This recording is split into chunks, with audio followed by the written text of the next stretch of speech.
In the heart of West Africa, a seismic shift is underway, one that's rattling the very foundations of global power structures. At the center of this geopolitical transformation is a man who, until recently, was virtually unknown outside his country. But now he's on the radar of every major global player. His name? Ibrahim Traoré. And today, he's rapidly becoming the man America fears the most. Ibrahim Traoré, the 36-year-old interim president of Burkina Faso, did not rise through traditional political ranks. A captain in the National Army, he seized power through a military coup in September 2022, overthrowing the previous military-led regime that had failed to stem the rising tide of insurgent violence plaguing the nation. But what sets Traoré apart isn't merely the fact that he's Africa's youngest head of state, it's the bold, unapologetic stance he's taken against neo-colonial influence, particularly that of France and, by extension, the Western powers. Led by the United States. Burkina Faso, long seen as one of the poorest and most unstable countries in the world, is now positioning itself at the center of a new African awakening. And Traoré is emerging as its symbol, young, determined, and fiercely independent. From day one, Traoré made it clear Burkina Faso would no longer be a pawn in the global chessboard. He expelled French troops, ended military agreements with France, shut down French media outlets, and cut the strings of economic and military dependency that had shackled the country for decades. These were not symbolic gestures, they were seismic moves that stunned observers in Paris, Brussels, and Washington. Why would a young military leader in a landlocked West African country suddenly become such a prominent concern for the United States? Because Traoré is not acting alone. He is part of a growing alliance of African leaders who are rejecting Western interventionism and are instead forging new partnerships with Russia, China, and other non-Western powers. Burkina Faso, under Traoré's leadership, has formed a strategic pact with Mali and Niger, two other Sahel nations that also experienced military coups and share similar anti-Western sentiments. Together they have formed the Alliance of Sahel States, a bold step toward creating a regional bloc that prioritizes African sovereignty over foreign control. This is where the anxiety in Washington begins. For decades, the U.S. has relied on a network of African governments, many propped up through aid, training, and military cooperation, to ensure stability favorable to American strategic and economic interests. West Africa, rich in gold, uranium, and other critical minerals, is vital not just to regional balance but to global supply chains. Burkina Faso alone is a major gold exporter, and the region's uranium is critical for nuclear energy programs in the West. But Ibrahim Traoré is threatening that model. He is shifting his military alignment towards Russia, allowing the deployment of Russian military advisors and Wagner operatives. At the same time, Chinese investment is creeping into key sectors, offering Burkina Faso an alternative to IMF and World Bank loans. All of this comes at a time when the U.S. is already grappling with rising multipolar tensions across the globe, from Ukraine to Taiwan, and can hardly afford a new sphere of influence slipping from its grasp. Yet, for many in Burkina Faso, Traoré is not a threat, he is a liberator. His speeches are fiery, filled with revolutionary language that echoes leaders like Thomas Sankara, the Pan-African icon who once ruled Burkina Faso in the 1980s before being assassinated. Traoré often invokes Sankara's legacy, speaking of dignity, independence, and the need to return Africa to Africans. He has implemented new policies to strengthen local governance, crack down on corruption, and encourage self-reliance. He even called on Burkinabe youth to join a volunteer force to defend the country. mobilizing tens of thousands willing to fight for sovereignty. To Washington. This is a warning sign of rising nationalism and potential authoritarianism. But to a growing segment of Africans both in Burkina Faso and beyond, this is a long-awaited reckoning with colonial legacies. The fear in America isn't just about Traore himself, it's about what he represents. He is a young, articulate, military-trained African leader who refuses to bow to Western pressure. He speaks the language of revolution and backs it up with action. He has rejected the dominance of the CFA franc, openly criticized institutions like ECOWAS for being too influenced by external powers, and advocated for a new Pan-African unity based on mutual respect and cultural pride. And unlike many who've tried before him, he has popular support and regional momentum. If his model succeeds, even partially, it could inspire a domino effect across Africa. More nations could break free from Western influence, reject dollar diplomacy, and seek multipolar alternatives.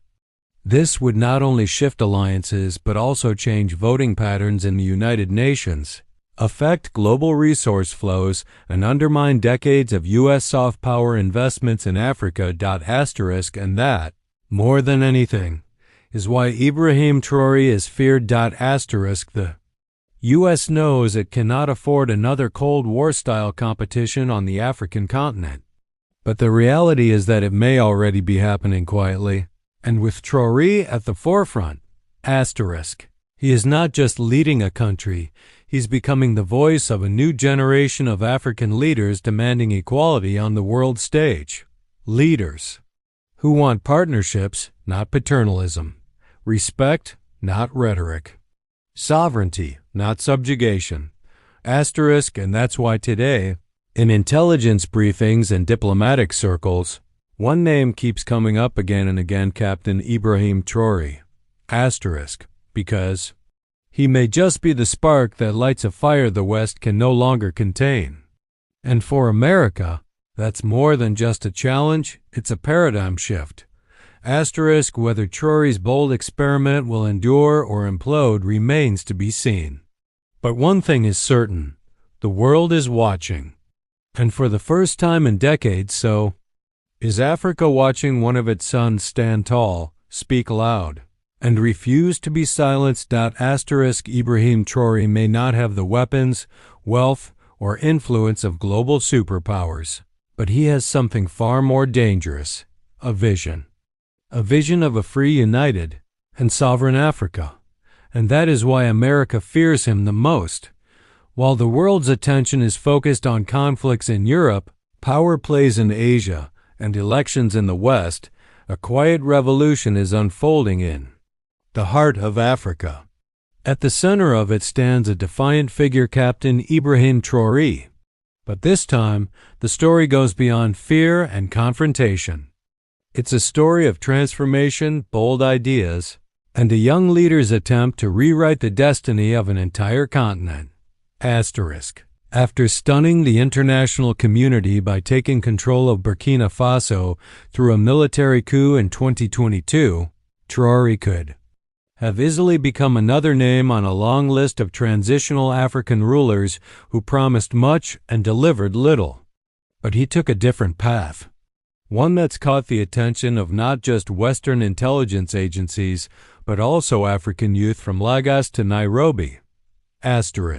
Because Traoré is doing something most leaders are afraid to do, he's challenging the system from within. His speeches have become a rallying cry. He doesn't use diplomatic language. He speaks with raw honesty about poverty, exploitation, and the deep wounds colonialism left behind. In a region battered by instability, Traoré is not just fighting insurgents, he's fighting for a complete rebirth of African leadership and identity. The moment that truly marked a turning point was when he officially cut military ties with France, demanding the removal of all French troops from Burkina soil. In the months that followed, he rejected French development aid, refused to be bullied by sanctions, and even turned down pressure from ECOWAS, an organization he claims has become a puppet of foreign interests. These weren't just political gestures, they were symbolic messages to the African people. We are not dependent. We are not weak. We are capable. In the vacuum left by Western retreat, Traore turned toward new alliances. Russia was quick to respond, offering military support in the form of advisors, arms, and strategic training. China began exploring new development deals. But unlike past African leaders, Traore isn't looking for new masters. He's looking for balanced partnerships. He has publicly stated that he will not exchange one colonizer for another. Instead, he aims to build a Burkina Faso that stands on its own feet, and he's putting action behind those words. His administration has launched a campaign to nationalize key industries, starting with gold mining. For years, Burkina Faso's gold was exploited by foreign corporations, with only a fraction of the profits staying in the country. Now, under Traore's reforms, more of that wealth is being redirected into education, infrastructure, and security. Also introduced agricultural reform programs to make Burkina Faso self-sufficient in food. No more dependency on imported goods. The goal is to feed the nation from its own soil and employ thousands of young people in the process.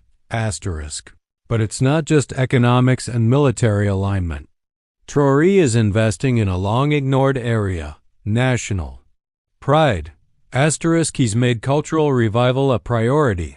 Schools are now placing greater emphasis on African history, local languages, and traditional values. National heroes like Thomas Sankara are not only being honored, they're being studied and celebrated as models of what true African leadership looks like. It's part of a bigger effort to reawaken a collective consciousness, one that says, Africa doesn't need saving by outsiders. It needs unshackling by insiders. And the people are responding. Across Ouagadougou, murals of Traore stand alongside those of Sankara. Rallies erupt spontaneously when he speaks. Farmers, students, and even soldiers speak of him not as a ruler, but as a comrade. And more importantly, other nations are beginning to look toward Burkina Faso for inspiration. In neighboring Mali and Niger, who have also broken ties with Western forces, Traore is seen as a brother in arms. The alliance of Sahel states has emerged not just as a defense pact, but as a political revolution. It's a rejection of decades of failed diplomacy, and a declaration that African problems require African solutions. Of course. Critics warn of the risks. Some accuse Traore of veering toward authoritarianism. Others fear his alignment with Russia could entangle Burkina Faso in another global proxy conflict. And there are concerns over media restrictions and the arrest of opposition figures. The West paints him as dangerous. Some international organizations brand him a destabilizer, but for many young Africans, Traore represents something long absent in politics, hope that Africa can finally escape the chains of corruption, foreign control, and underdevelopment. Hope that leadership can come from those who fight on the front lines, not from air-conditioned conference rooms. Hope that this generation can achieve what the last only dreamed of: true independence.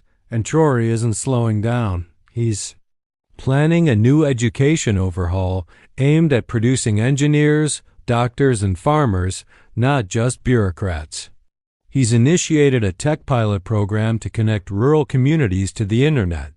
And there's talk of a regional African development bank independent from Western financial institutions. This is not just policy, it's revolution. It's no longer about Burkina Faso alone. It's about an idea that's beginning to ripple across borders. An idea that says Africa can be powerful.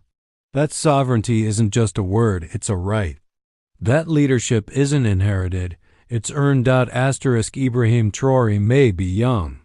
He may be controversial. He may be targeted by powerful global interests.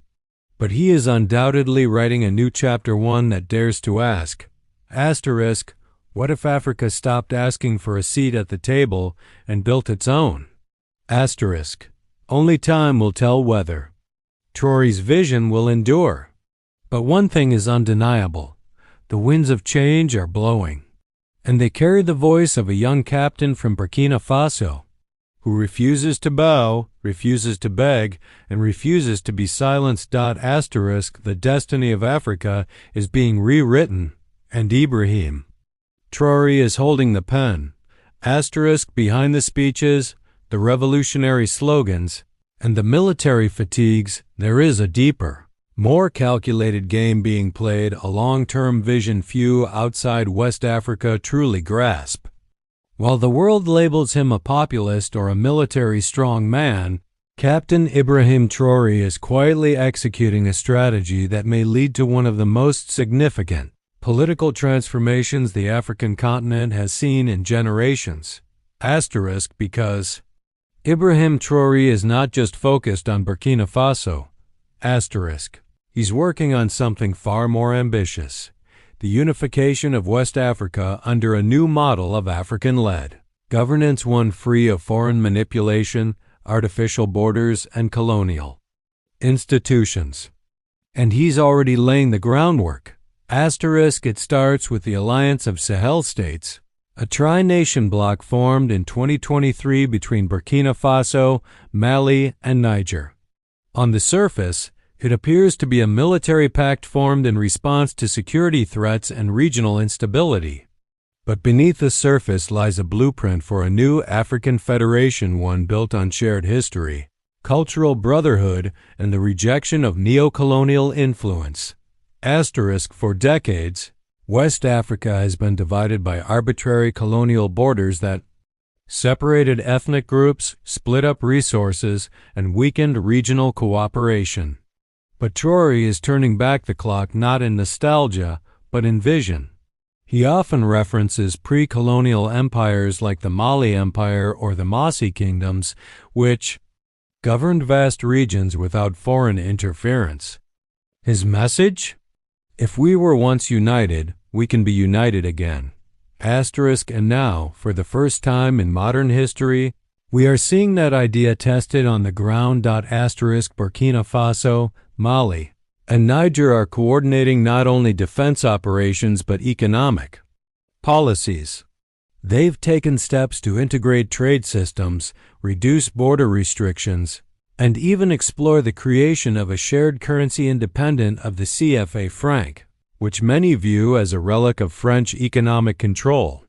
Traoré has publicly supported abandoning the CFA, calling it a financial chain forged in Paris but worn by Africans. There are whispers of a Sahel Confederation, an African-led, African-governed political entity that would allow member states to pool sovereignty, defend themselves jointly, trade without middlemen, and speak to the world with one voice. It's not a fantasy. It's already happening. The joint expulsion of French troops, the coordinated media blackout on Western outlets, accused of spreading propaganda, the synchronized rejection of ECOWAS sanctions. These are the first bricks in the foundation of something larger, a region no longer governed by outsiders' expectations, but by its own values and interests. But what makes Traoré particularly dangerous to the old order is his appeal to the youth. Africa is the youngest continent in the world, and Traoré is speaking their language. In interviews and national addresses, he doesn't talk like a politician, he talks like a peer. He uses social media, references cultural pride, and encourages young people to stop waiting for help from abroad. Instead, he invites them to join in rebuilding their nations from the ground up. Across West Africa, youth movements are echoing his rhetoric. From Senegal to Guinea to Togo, Young Africans are questioning everything they've been taught about governance, economics, and identity. Traore's influence isn't just political, it's psychological. He's shaking off the mental colonization that has held the region back for decades, and it's spreading faster than any coup ever could. But of course, this vision does not come without danger. The international community is watching closely. Western powers, NGOs, and multinational corporations have billions of dollars invested in the region from mining and oil to telecom and agriculture. A successful West African confederation outside their control would shake global markets and destabilize long-standing economic relationships. This is why, behind closed doors, diplomatic cables are sounding the alarm. Traore's strategy, once dismissed as youthful idealism, is now being studied as a potential threat to the Western-led world order. Sanctions have already been imposed. Funding has been frozen. Media campaigns are quietly launched to discredit him, and yet he moves forward because Traore understands one crucial truth: you cannot kill an idea whose time has come. And the idea of African unity, of Pan-African solidarity rooted in self-respect and sovereignty, is stronger than it has ever been. He is rallying his people not with fear, but with purpose. He calls on farmers to reclaim their land, on teachers to rewrite their textbooks, on artists to create African narratives, and on soldiers to protect, not serve foreign interests. His strategy is comprehensive, ideological, and deeply rooted in history. We're not just witnessing another military regime. We're watching the seeds of a new political experiment, an Africa where borders blur, voices unite, and the dream of true independence becomes a shared mission. Ibrahim Traoré may not be the architect of this movement alone, but he is certainly its loudest voice and perhaps its boldest executor. In the years to come, West Africa may no longer be known for instability and conflict, but as the birthplace of a political revolution that refused to wait for permission. And if Traore's vision succeeds, it won't be long before more African nations knock on the door of this new alliance, asking not, what can we get, but how can we build together?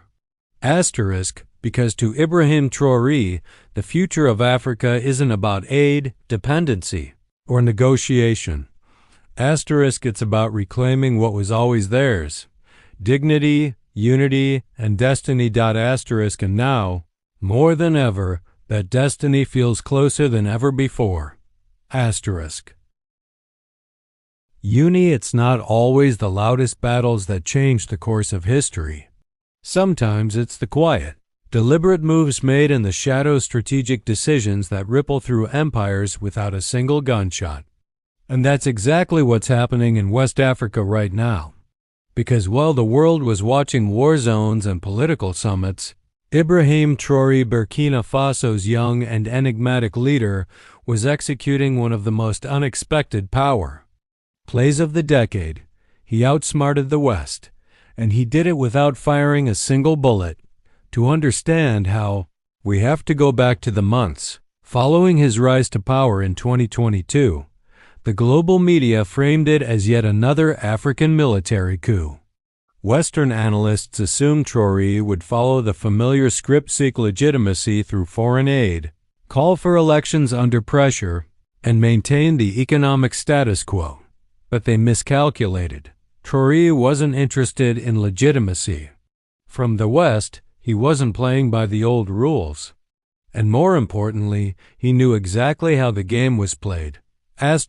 Step by step. He flipped the board. Step 1. Strategic silence. Rather than instantly aligning with one of the global powers, Traoré kept quiet. No dramatic declarations. No rapid pivot toward China or Russia. Just observation, reflection, and preparation. Behind closed doors, he listened to his people, to his generals, and to the growing frustration across Africa about foreign influence. Step 2. Internal cleanup. He began by purging the corrupt networks within his own government. Dozens of officials linked to old regimes or foreign interests were quietly removed. Ministries were restructured. Public funds began being redirected toward national development, not foreign consultants. State media was reoriented to focus on African pride, sovereignty, and unity. Then came Step 3. Control the narrative. Instead of letting foreign media shape his image, Traore took control of the conversation. He banned French news outlets, accused of misinformation, refused to entertain hostile foreign journalists, and began speaking directly to his people through local channels and social media. His speeches were sharp, unfiltered, and electrifying. He didn't speak like a politician. He spoke like a revolutionary, like a brother, like a soldier of the people. And then came the masterstroke: economic disruption. Traore targeted the true foundation of foreign control, the economy. For decades, Burkina Faso's gold, cotton, and other natural resources had been extracted by foreign corporations with minimal benefit to local communities. Traore quietly began renegotiating mining contracts. He demanded fairer terms, increased national ownership, and environmental accountability. When resistance came, he simply revoked licenses and handed operations to state-run entities. Burkina Faso began keeping more of its gold wealth. Those revenues were funneled into military defense, infrastructure, and grassroots programs. Schools were reopened, roads were rebuilt, farming cooperatives were revived. Not with Western money, but with Burkina Faso's own resources. Meanwhile, Traore started fostering non-Western economic alliances. Instead of going to the World Bank or IMF, he sought agricultural assistance from Turkey. He explored rail development proposals from China. He met with Russian security officials on his own terms. These weren't acts of desperation, they were leverage plays. He made it clear that Burkina Faso would not be bought. It would be partnered with *, and the most brilliant part: he never declared war. He never threatened. He simply made foreign interference irrelevant. The West was paralyzed. If they imposed sanctions, Traore could pivot further toward alternative alliances. If they funded opposition, he exposed it to the public. If they used media to attack him, he countered with raw truth, nationalism, and unapologetic pride. He created a scenario where every aggressive move against him made him stronger at home. Meanwhile, across the continent, other leaders began taking notes. In Mali, in Niger, in Chad, even in Ghana and Senegal, whispers began to spread: if Traore can do it, why can't we? And while Western leaders debated at think tanks and policy forums, Traore was doing something far more dangerous. He was inspiring a new African doctrine, a doctrine that says African resources must benefit African people. African problems must be solved by Africans. And African leaders must answer not to the West, but to their people. Today, you won't find Traore's name on the cover of Forbes or Time magazine, but in the minds of African youth, he is already a legend. A man who didn't beg for respect, he earned it. Who didn't protest injustice, he dismantled it. And the West. It still hasn't figured out how to respond. Military action is off the table. Sanctions have backfired. Diplomacy hasn't worked. Because Traore isn't looking for a deal, he's building a new system. A quiet revolution is underway. One built not on chaos but strategy. Not on war but wisdom. Not on surrender but strength. And that is how Ibrahim Traoré outmaneuvered the world's most powerful nations without firing a bullet. Sometimes the most dangerous man is the one who doesn't need to shout, Because he knows the real. Power is leading without asking for permission. While world leaders gather in lavish halls and international conferences, wearing suits and speaking in polished diplomatic tones, a different kind of revolution is taking root far away from headlines, cameras, and red carpets. It's not happening in global capitals. It's happening in the dust-covered villages of Burkina Faso. And at the center of it is Captain Ibrahim Traoré, the man quietly constructing a new Africa from the ground up. This is the story the media isn't telling you. Because it doesn't involve armies marching or bombs exploding. It's more powerful than that. It's about how Traoré is using villages, farmers, teachers, and youth volunteers to rewrite the social and political structure of his nation and possibly, the continent. We all know about the dramatic parts. The expulsion of French troops, the rejection of Western aid, the public speeches that sound like Sankara reincarnated. But underneath the surface, while diplomats whisper and strategists worry, something far more important is unfolding. A community-powered transformation. Ibrahim Traoré understands something that most foreign powers don't. Real change doesn't start in parliament. It starts in the fields, in the schools, and in the villages. And that's exactly where he's working.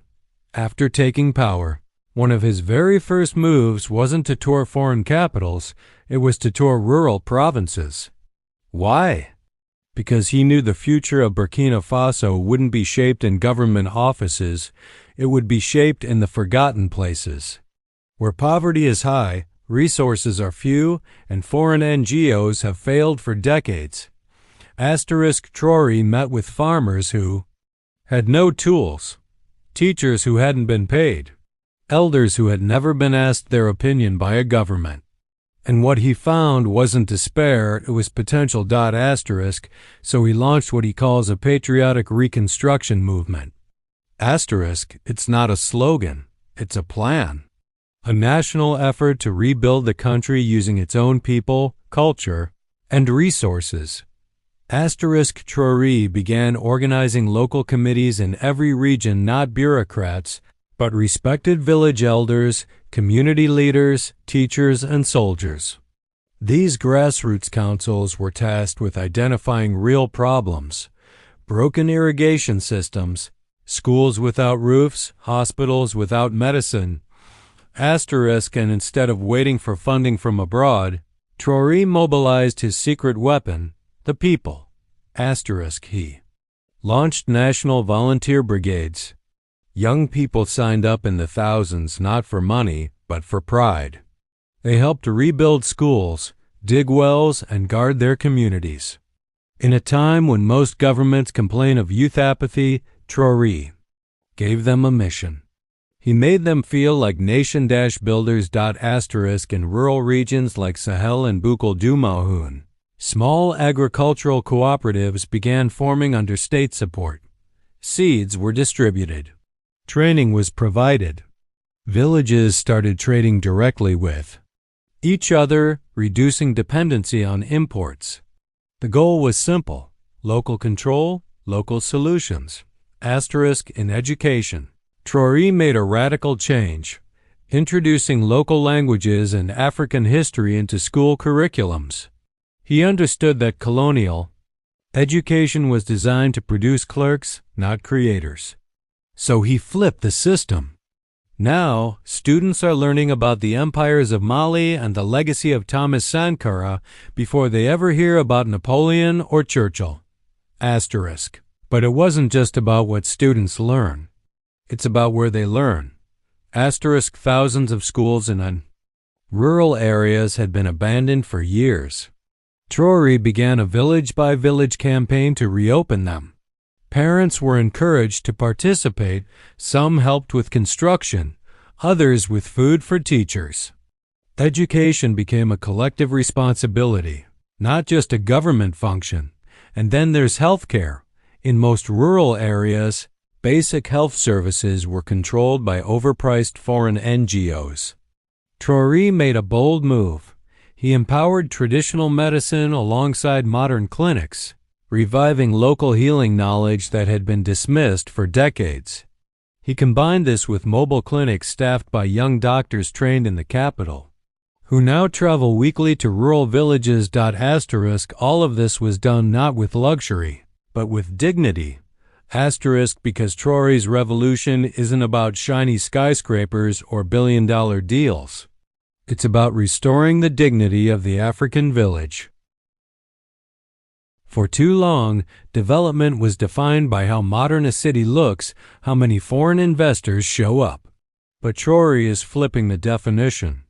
For him, development is when a mother in the village has clean water, when a child can go to school without walking 10 kilometers, when a farmer can grow food and sell it without being robbed by middlemen, and the results are beginning to show. In less than 2 years, Burkina Faso has seen a surge in community engagement, a reduction in youth crime, and a growing sense of national identity not driven by borders, but by unity of purpose. This is not the kind of success that wins you applause in the West. It doesn't show up in stock markets or investment reports. But it shows up where it matters most, in the hearts of people who have been ignored for generations. For Traore, this is not temporary policy. This is the foundation of a new state model, one where foreign aid is replaced by local innovation, where the village becomes the engine of development, where culture is not just preserved but celebrated as a source of strength. And it's not just for Burkina Faso. Mali is taking notes. Niger is following suit. Even in Francophone countries still under French influence, youth movements are growing, echoing Traore's message. Let us rebuild Africa from the soil upward. Let the world see that our power lies not in palaces, but in the people. Ibrahim Traoré isn't just changing the story of one country. He is planting the seeds of a continental awakening quietly, steadily, and fearlessly. In the dusty villages, the revolution is alive. In the fields, classrooms, and clinics, it's breathing. And the world might not be ready for it. Because when Africa rises from its villages, it rises for real. It was a speech the world never expected, and one the West would never forget. In a hall filled with presidents, diplomats, ambassadors, and global elites wearing their sharpest suits and scripted smiles, a young African leader stood before the United Nations General Assembly not to beg, not to plead, but to deliver a thunderclap heard around the world. The man was Captain Ibrahim Traoré, and the moment he spoke, the room changed. His voice was calm. His uniform, starkly different from the tailored suits around him, carried more weight than any title ever could. He wasn't there to fit in. He was there to confront centuries of injustice. And for the first time in a long time, the United Nations stage, usually dominated by world powers, became the setting of a historic reckoning. We did not come here to be managed. We did not come here to be monitored. Africa is not a project. Africa is a continent rich, proud, and ready to rise. Those were Traoré's opening lines, and they shattered the silence. Unlike the carefully written statements most leaders read off a teleprompter, Traoré's speech was fiery, unscripted, and unapologetic. He didn't mask his words in diplomacy. He named names. He exposed systems. He called out hypocrisy. He spoke about how the UN was founded to ensure peace. Yet peace has never truly reached Africa, not because of internal failures, but because of external interference. He reminded the audience that while African nations suffered coups, instability, and famine, it was often the fingerprints of Western intelligence, economic sabotage, and resource exploitation left behind in the ashes. He called out the selective morality of the international system, how Africa is scolded for coups, Yet no one sanctions the corporations looting African gold, uranium, and oil. He looked directly at the representatives of the world's most powerful nations and asked, why? Are there UN peacekeepers in Africa, but none guarding the looted gold leaving our mines? Why do your media speak of African instability, but never of how your weapons ended up in the hands of our enemies? Why do you call our leaders illegitimate, but sign oil contracts with them behind closed doors? The room was stunned. Some diplomats fidgeted. Others whispered, but no one could deny the truth vibrating in Traore's words. For decades, the UN has been used as a stage where powerful nations justify their control, their interventions, and their development programs in Africa. Traore wasn't there to perform. He was there to reject the script. He spoke about how Burkina Faso had expelled foreign military forces, how it had begun rethinking its education system, its economy, and its place in the world. He declared that his country was not a battleground in the West's competition with China or Russia, but a sovereign land with its own voice. And then he did something few have ever dared at the UN podium. He declared a vision for a new African seat of power. If the UN will not reform to respect African sovereignty, then Africa must begin to build its own union, not just in words, but in strength. We do not ask for inclusion. We demand equality. He proposed a Pan-African Security Alliance, independent of UN or NATO oversight. A Continental Court of Justice that would actually prosecute war crimes committed on African soil, no matter who the perpetrator. A new African Development Bank, untied from the IMF, where decisions are made by Africans, for Africans. And then came his closing words that echoed across borders, across languages, across history. We were colonized with chains. Now we are colonized with contracts. But we are no longer afraid. We are not your backyard. We are the future, and we are rising, whether you approve or not. The hall was quiet, and then slowly claps began to rise. First from African delegations, then from Latin American nations, then from parts of Asia. For the first time, the United Nations chamber heard not a complaint, not a plea, but a warning. A call to end the era of hidden hands and false promises. A call to usher in a new world. Traore didn't just speak for Burkina Faso that day. He spoke for a generation of Africans who are tired of being treated as statistics in development reports. He spoke for nations whose stories have been written by others. He spoke for a continent that refuses to stay silent any longer. And perhaps most importantly, he reminded the world that real change doesn't wait for permission. The headlines the next day barely covered the moment. Western media gave it a few seconds. Some tried to label it controversial. Others tried to ignore it altogether. But across Africa, social media exploded. Traore's speech was shared in villages, in universities, in town squares.